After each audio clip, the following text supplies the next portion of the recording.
TYT Sports locked out here in Culver City, California. Rick Strom with you. International play yesterday in World Cup qualifying in Group I between Spain and France at the Vicente Calderon, where Atletico Madrid play. I probably should have inserted like a trivia question in there.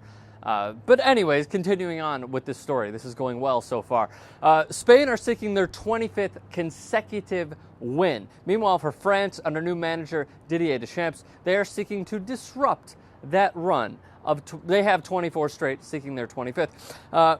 Overall, we are not allowed to show goals and highlights anymore because of copyright infringements. But again, it does not mean that we can't have a good and healthy conversation of what transpired at the Vicente Calderon yesterday. So now let's review the goals very quickly and then we'll get into our discussion. The first goal came off a corner kick in the 25th minute. Xavi played in a wonderful curler that found Sergio Ramos' head, but his header hit the post. Meanwhile, he was holding his head in shock like someone just freaking took his cookies, and Pedro's shot was fired on net, and because of his childish reaction, he actually stayed in great position and fired a shot into the net. Amazingly, it's 1-0 Spain, and I even thought that his celebration was better than his goal. The second goal came deep into stoppage time, still 1-0 Spain, the 94th minute to be exact.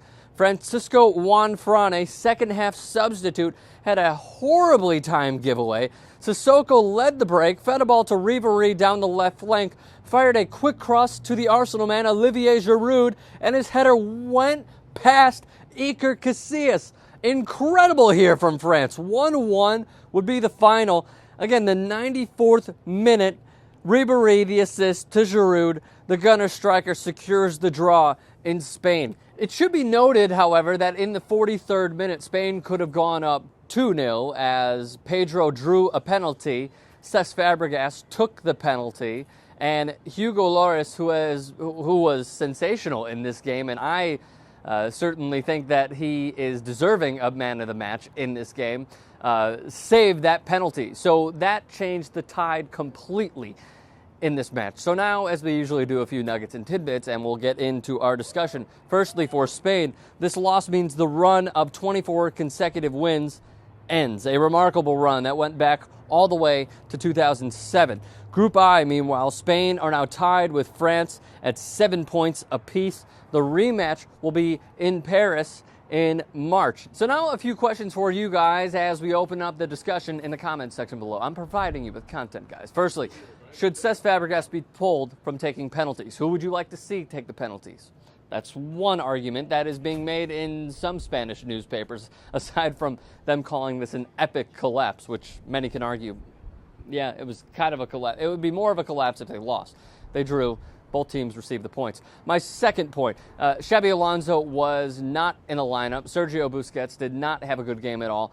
What changes would you like to see? I mean, David Villa did not come into this match at all. What changes would you like to see from Vicente Del Bosque and Spain, their entire lineup, pretty much? What changes would you like to see? David Silva, by the way, came off with a hamstring injury in the opening 15 minutes, which forced on the Arsenal man, Santi Cazorla.